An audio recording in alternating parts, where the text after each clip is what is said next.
Okay. Let's see. I'm not sure. Okay, I think we are live. We're live. Okay, great. So let me go ahead and share my screen.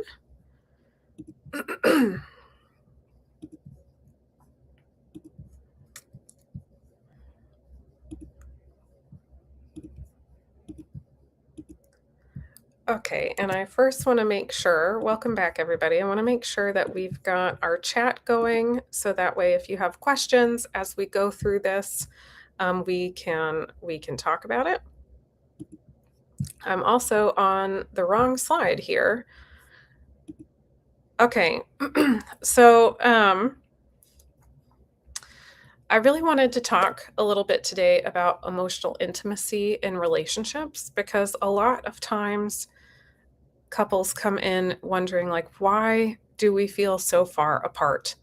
And one of the things that is missing is emotional intimacy. That is usually why people feel so far apart in their relationships because this is one of the main ingredients for a healthy relationship is emotional intimacy. And so when couples come in saying, we lost our connection, we feel like roommates, or I just don't feel close to my partner anymore, many times the love that they have for each other is still there, but the emotional intimacy has eroded over time. And so we're going to look today a bit at what emotional intimacy is, why couples lose it, and how you can start to begin rebuilding it. Okay. So have you ever felt lonely when you were beside someone that you loved? This is incredibly common. Many couples assume that talking every day, living together, raising children, going on dates, or having sex, like that somehow is automatically going to create emotional intimacy. They're like together basically all the time. We should be emotionally intimate. Sometimes that stuff creates intimacy, but oftentimes it doesn't. Emotional intimacy isn't just measured by the time that you spend together, it's actually measured by emotional accessibility. And so this is something that you could think about. Have you ever felt this way, where even though you spent a ton of time with somebody and they're literally sitting next to you, you still felt really lonely? If you have, then you know what I'm talking about. Okay. And I'll apologize. I am getting over a cold, so I have some like coughs and things that come up, and clearing my throat as we go through this. Okay. So one of the things that happens is that when we start feeling lonely in relationships, and especially when it's like, we're together all the time, you're sitting right next to me, why do I feel lonely? When that kind of emotional connection starts to feel threatened and we start feeling disconnected, our protective strategies often take over. So, for example, one partner might say, we need to talk. And the other one just hears, like, oh gosh, I'm about to be criticized. We call this pursuing. One pursues and the other partner withdraws. If I want to talk, let me say that again. If I want to talk through something with you, I might, especially if I'm coming at it with, like, let's fix this problem. Let's talk about, like, I can give you advice, or there's a lot of urgency to it. It can come out very critical, even when that's not intended. And it's often a way to, like, try to um, work through something. Like, sometimes I just had a picture go through my head of, like, firefighters. Like, sometimes there are two ways to put out a fire. One way to put out a fire is to hose it off. And so that's usually the partner who's, like, trying to find solutions, trying to talk through things. The other partner might feel that problem solving and go like, "Ugh, you just think I'm a problem to solve," and they feel like it's very, critical, and then they withdraw. They are also trying to put out the fire of disconnection in the relationship, but they do it by trying to remove oxygen, because that's the other way that we can put out fires is we remove oxygen so that way it doesn't have anything to keep burning. So one might get louder, the other one gets quieter. Neither one is trying to hurt the other person. They're actually just trying to protect the relationship. And this is what we call a cycle or a spiral. And this is ultimately the enemy because when we as a couple are caught in a cycle like this, if I'm the one who wants to talk through something and you are getting defensive or you're going silent and you're kind of distancing, trying to get the conflict to go down, what happens maybe for me is thinking like, oh my gosh, you don't even care. You don't even care. Like, that's really dangerous for our relationship. If you don't see that this is a problem, then where's that going to leave us? We're just going to be in a really rough spot. I've got to make sure. And then I get amped up and I'm like, now trying even harder for us to talk about it and fix it. So this is a very understandable place to be in. And the other one who's like, oh gosh, I'm just trying not to have conflict. I don't want us to be fighting all the time. Things were so good and now we're going to have more disconnection. Okay, let me just go in the other room. Let me not say anything. That will like help us just move past this moment so we can stay in a good place and it doesn't get worse. But then when they go silent and the other person amps up, then they go like, "Oh gosh, this is really bad. This is really bad now. I've got to like go in the other room or I've got to try harder." And couples get stuck here in a pattern. And that is the ultimate enemy. It's not your partner. And when we can start to understand the emotions that are happening between these behaviors, that pattern really starts to make more sense. And so emotional intimacy and emotional security involve what we call ARE. So Dr. Sue Johnson, so sorry about that. Okay. Dr. Sue Johnson, who is the kind of like the creator of emotionally focused couples therapy, which is what we do at Communicate and Connect Counseling, she described secure connection as having 3 elements: accessibility, responsiveness, and engagement. And we call that ARE. Are you there for me? Can I reach you when I need you? And so that is part of what this emotional intimacy comes down to is, can I reach you emotionally? Are you going to respond to me? Are you going to respond to me when I'm trying to reach for you? And I trust you're going to stay emotionally present and engaged with me. These questions can, they kind of come up in 2 places. One is the small moments of the day, like saying, how was your day? And like, this is a little bit of a reach. Are you actually going to listen to me? Or are you going to be on your phone? Like, can I actually access you and reach you and have your attention? And so that's an example of accessible. If I am like, okay, I've got your attention, are you actually going to respond to me? Or am I just having a one-sided conversation? So then this can still be something that you guys can meet each other in, that I can be accessible, that I answer the phone when you call, that we actually have time together. This is how we can build accessibility in a relationship. The responsiveness is that we actually have back and forth. So if I say, how was your day? You respond and you say like, oh, it's kind of rough. It's kind of a rough day. Let me tell you what happened. Sorry, the cold. The cold is getting to me. I'm definitely on the upswing. It started last Wednesday, and I have been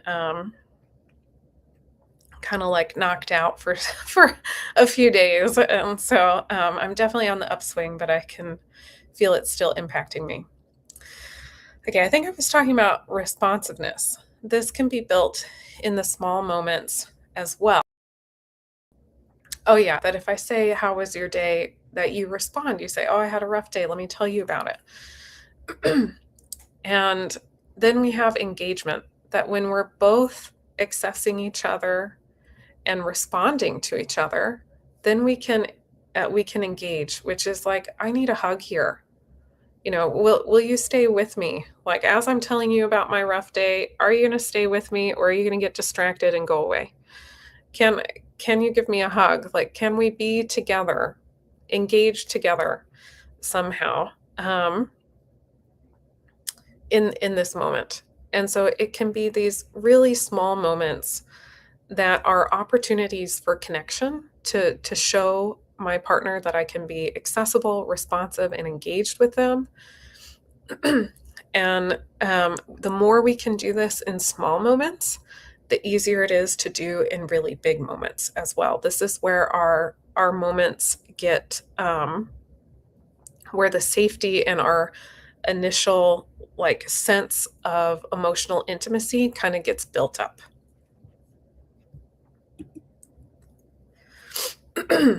So vulnerability grows where safety exists.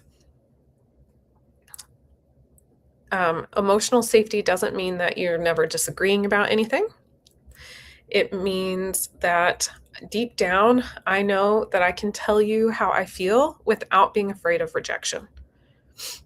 And when people don't feel safe, then they go more into their protection modes, which again could look like shutting down, maybe sarcasm, defensiveness, anger, even perfectionism. Perfectionism can also be like a protection mechanism, or avoidance, is one. And those strategies, they sense, but they often create distance.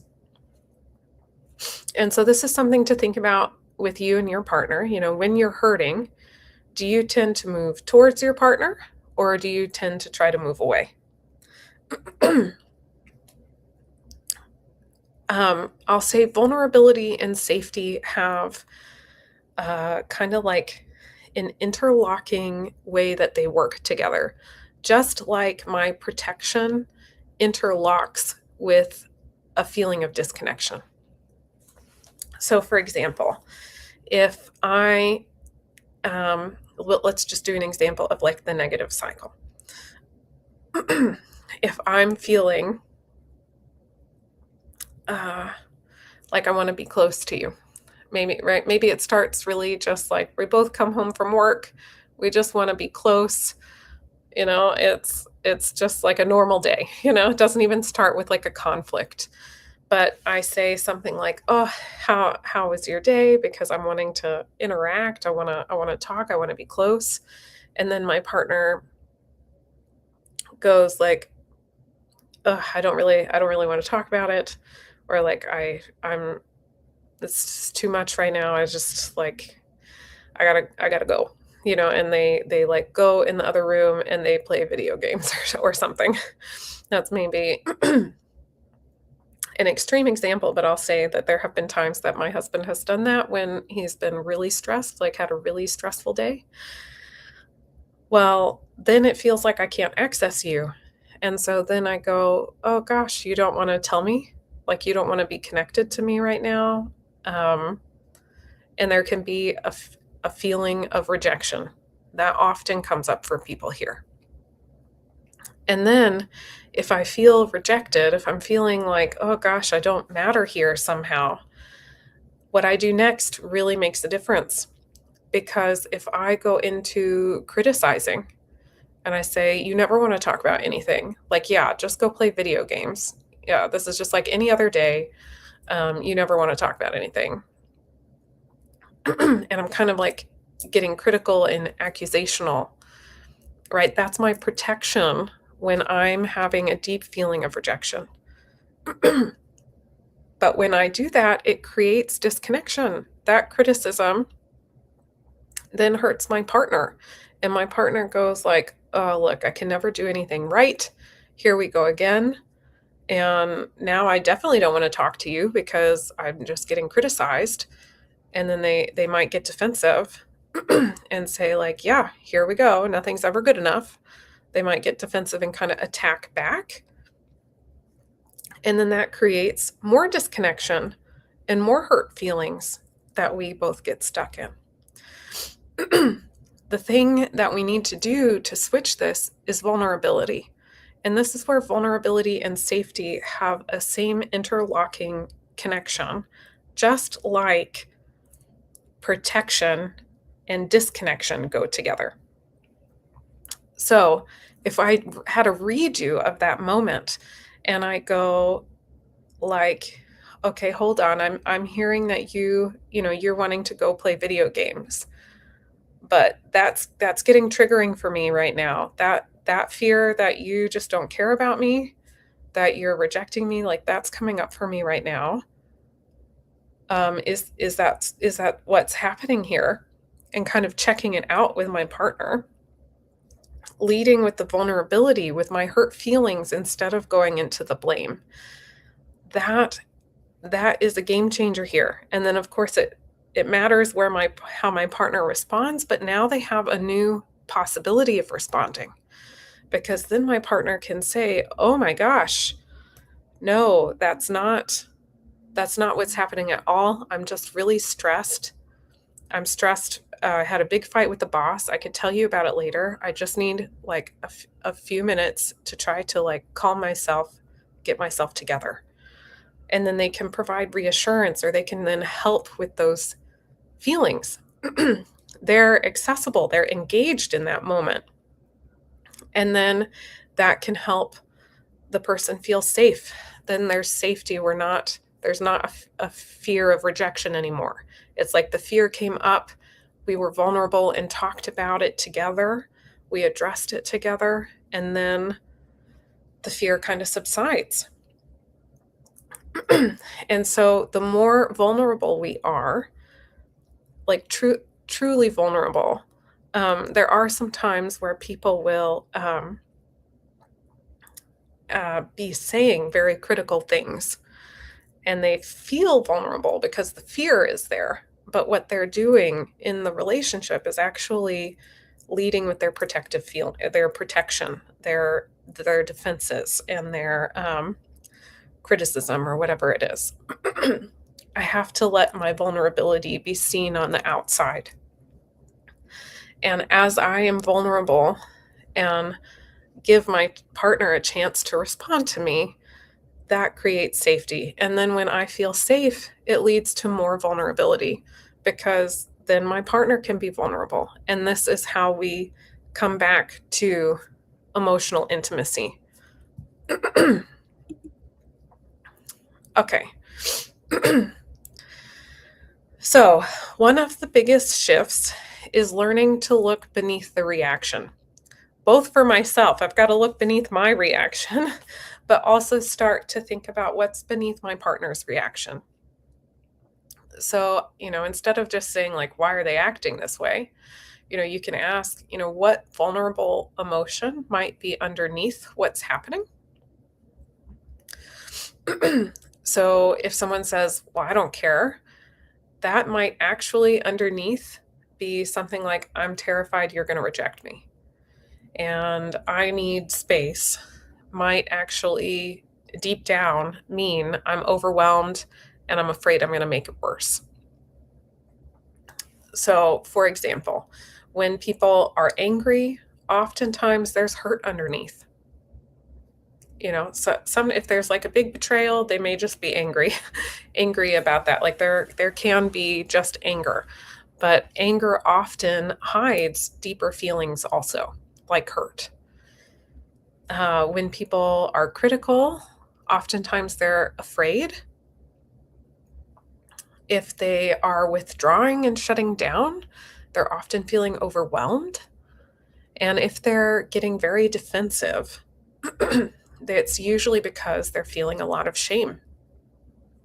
And so when couples start to begin seeing, okay, there's actually a lot of vulnerability um, happening underneath those behaviors, when um, I'll say, like, the first step is to even start recognizing it, that when we are in our defensive behaviors and our reactive behaviors, it's because there are more vulnerable emotions there. I mean, that's going to make a difference, even right there.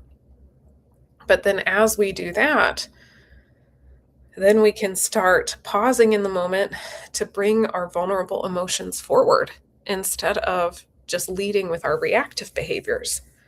And when we do this, and when couples start seeing all of this vulnerability underneath, that's when the compassion can grow. And that's when the intimacy can start growing as well.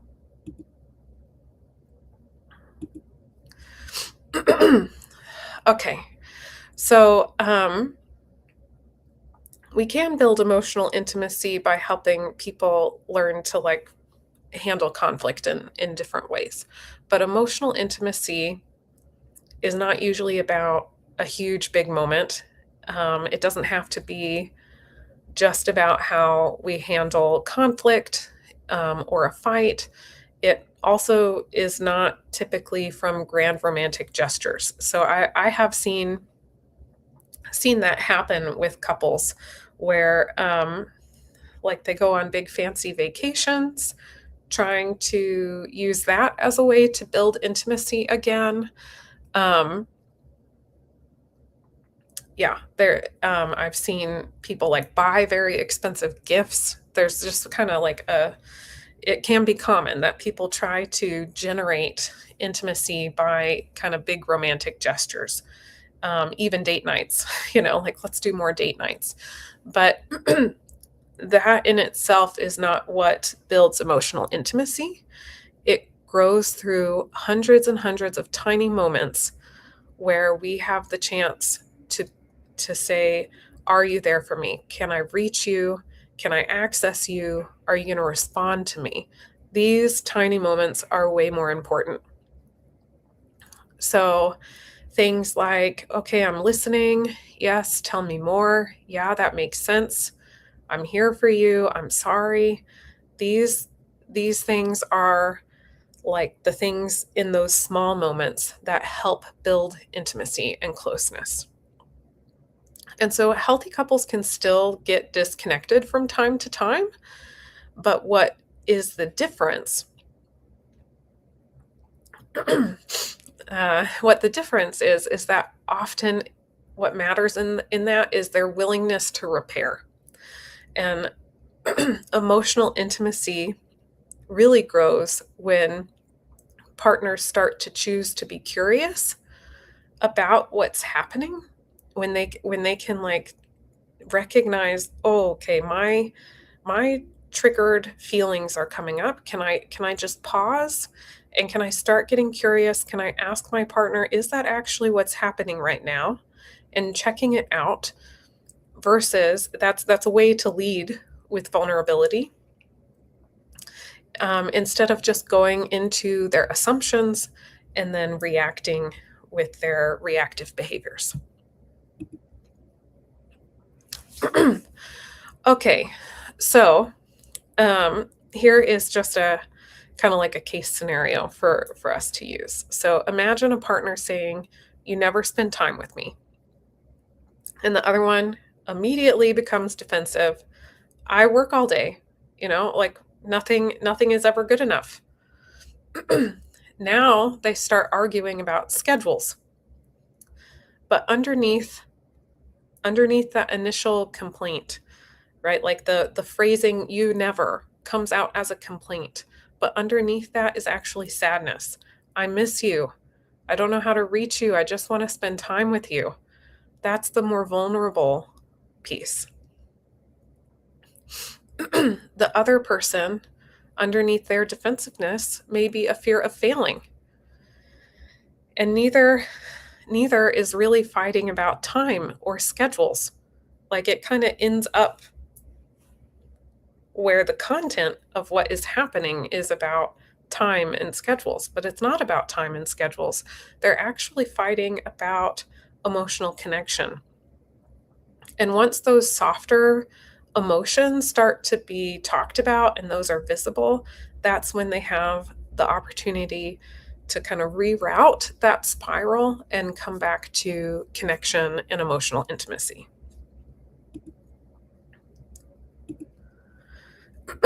So, what creates emotional intimacy? So, it's not just about talking more, because I have certainly known some couples who they will talk for hours.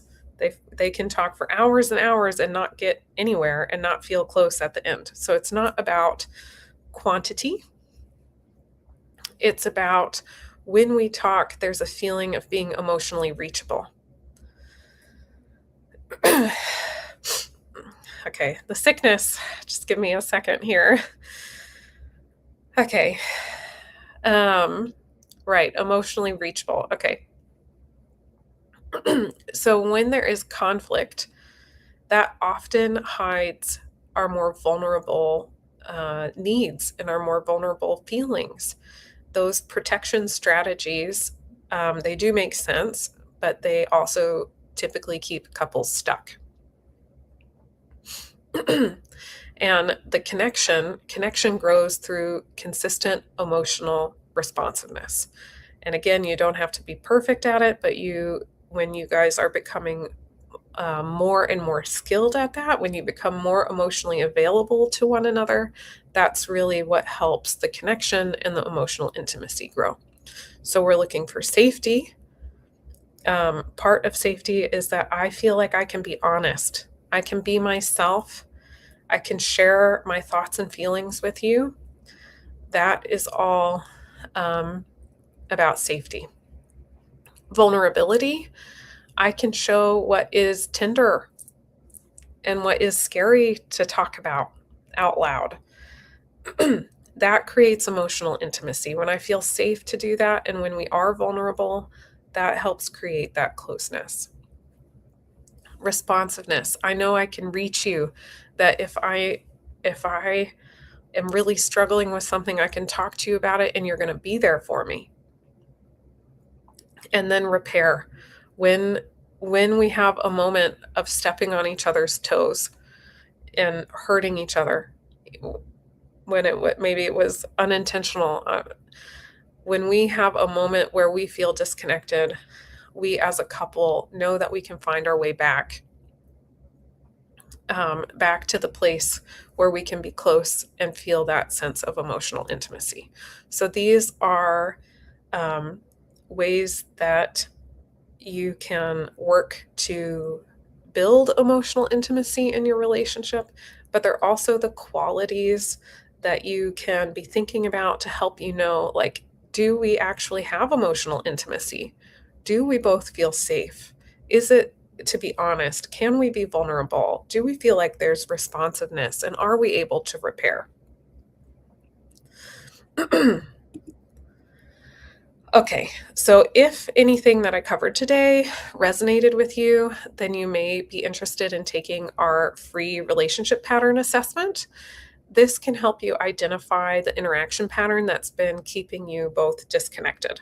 And then it will help you start the process of just thinking about what is happening beneath our reoccurring conflict. Why are the same arguments on repeat? And some practical next steps to help you move towards a more secure connection. So we have the QR code that's completely free. It's like takes like 3 minutes. It's so easy. So feel free to use that to help you identify your pattern.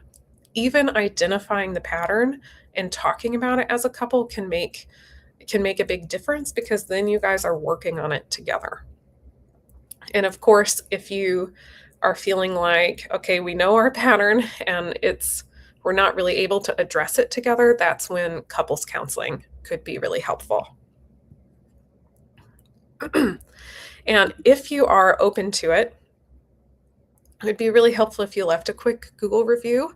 We never ask our counseling clients to leave Google reviews, just to protect their privacy and confidentiality. So, any sort of Google reviews or reviews that we get from any of our free resources, they really do help us out, and they help, other couples get a sense of knowing like what to expect from kind of how we work with our spiral to team process. Okay, so I have some time for some Q&A. Um, and I'm going to double check here to see what questions might be coming up to see if anyone has any that are coming up that they want to type. It looks like I forgot to connect the chat. Sorry, I'm still getting used to doing the lives and the tech for them. I just connected the chat though, so if you are here live, feel free to drop a comment wherever you are. I should be able to see it come in now. And and I also have a few that are some common questions that just come up for people. And so some people kind of like think about like, how is emotional intimacy different than physical intimacy? And there is a little bit of the surface level answer, which is one's physical and one's not. But they really go hand in hand. So often, because I'm also a certified, an ASECT certified sex therapist. And so often when couples come in where the primary issue is around their sex life, and maybe it's differences in sexual desire, differences in what they want in terms of frequency or quality or something like that. Erectile dysfunction can sometimes be related to emotional intimacy concerns. There are things that can, like physical treatments, like medications and things that, or physical causes for things like erectile dysfunction. And there are other like medical things that can be going on that can impact someone's sex life. But oftentimes, especially for many of the couples that I see, one of the challenges is that they're missing emotional intimacy. And one person is trying to use sex to actually build that emotional intimacy because, you feel really close. You got all the oxytocin and it feels nice. And one person might be trying to initiate sex a lot to try to get close. And then when the person turns them down, they may be feeling like, oh, but I don't feel close to you. I can't get myself in the mood when I feel all this distance and tension between us. And so then they're like, I'm not into it right now. I don't feel close to you. But then that can feel like a rejection to the other person. and then they might be like, well, and then the criticism could happen. Well, you never want to have sex with me. It's always about you. It's not about me. And we never do this together. And it can come up all the complaints. And now we have the exact same cyclical pattern that we just talked about earlier in the live. And so that's often, not 100%. Of course, there are times where there are more of a medical thing going on that is impacting physical intimacy. But many, many couples come in because the lack of emotional intimacy is now impacting their physical intimacy. So that's definitely a common one that I see, because especially for me, I tend to see a lot of couples who have concerns around sex and sexuality and what's going on in their relationship in regards to physical intimacy as well. Okay, another common question I get is, can emotional intimacy be rebuilt after years of distance? And yes, the thing is we have to change the pattern. The thing that can happen is that it can feel scarier a little bit to be vulnerable. It's like if this has been going on so long, then I might be more hesitant.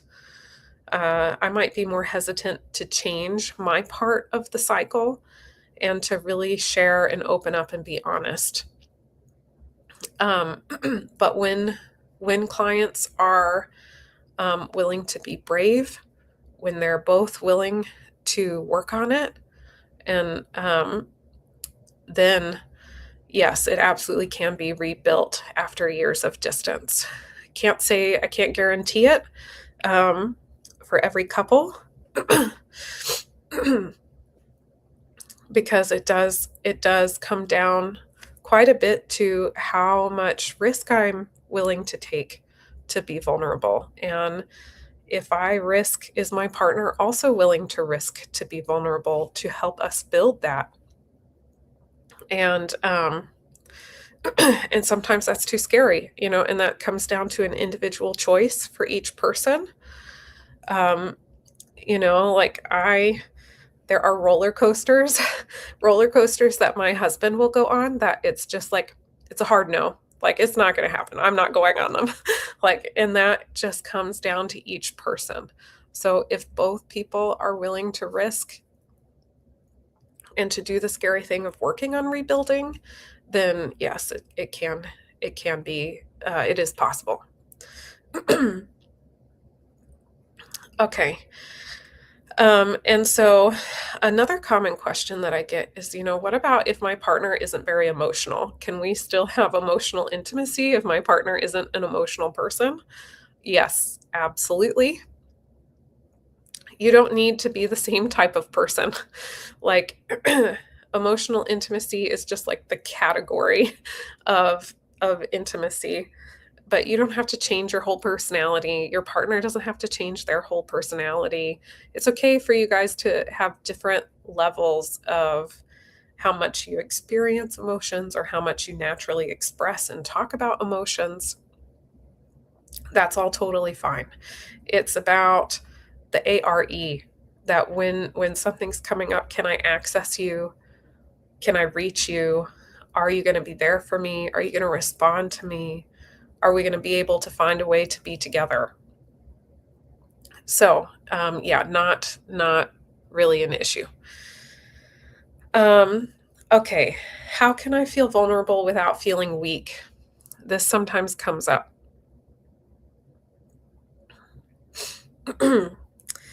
And this is usually a much more complicated thing, because who told you that you are weak if you're vulnerable? Um, that sort of belief often comes from socialization in our families. Like someone, when we were a kid, or I work with a lot of military couples. So maybe it came from a military environment. Maybe their family was very open about emotions, but then they joined the military and they were like kind of encouraged to shut that down. um, Being vulnerable with my partner is a big sign of strength. It means that I know how to navigate my inner world and I feel comfortable with myself. And that in my comfortableness with myself, I can share myself with someone else. That takes a huge amount of strength. I mean, how many people do you know who are not comfortable with themselves? Um, or who are not comfortable with other people. Like this takes a lot of strength and courage to be vulnerable. And so it's not a weak thing to be vulnerable. And if you were my client, if a client was saying that to me, I would be looking at, like, how did you learn that? Who told you that you're weak if you're vulnerable? What happened to you? What negative things happened to you if you were vulnerable? Because that is something for us to help you heal from, not for you to continue to use to beat yourself up and try to dismiss your own experience. Um, okay, sometimes I also get asked, like, my partner's not willing to go to counseling. Is there any benefit in me trying to work on this? Like, should I even work on this? Can I work on this by myself? Like, what exactly um, is doable? Can one partner change or influence the cycle? And it can make a difference. It's not as helpful as if both of you are working on it together, but even if I can change my part, so whether I tend to be critical or I tend to shut down and withdraw, or I tend to get defensive, or I tend to problem solve and just go right into like talking about solutions, whatever my typical strategy is, if I can start recognizing, okay, every time I do this, then you do that.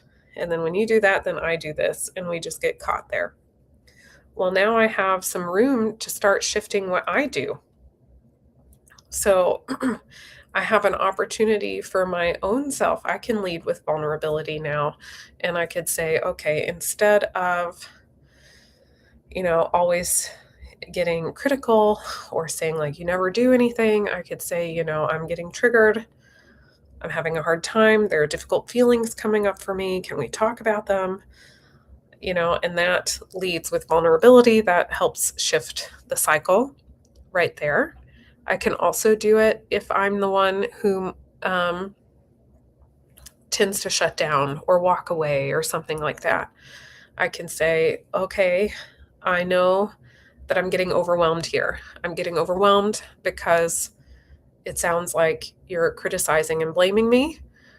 And I could tell that I want to leave, and I could tell that I want to get defensive, and I'm trying really hard not to. Already, I'm leading with vulnerability. And that has the opportunity to shift how my partner responds. So, even if your partner is not willing to go to couples counseling or not willing to work on this with you at home, this is something that you can still work on changing your side, and that can help a bit with changing how it goes in the cycle and in the dance and the spiral and how that goes between the two of you. Okay. So when should a couple seek professional help? I would say, like, if you know what you should do and you can't do it, then you should seek professional help. So there are lots of great tips out there, lots of education out there. And if you find that you're not able to use it, and you're like, ooh, I know I should not be name calling, or I know I should not be like bringing up all the past arguments, or whatever it is, whatever you should not be doing. Or maybe, oh, I should be doing this instead. I should be using I statements or whatever. I should be phrasing things this way, but I can't seem to do it. If you find that you're working on it and both of you are working on it and it's not working for the two of you to work on it together, that's when I would say seek professional help. But before then, like the first step really is our relationship, like identifying the pattern.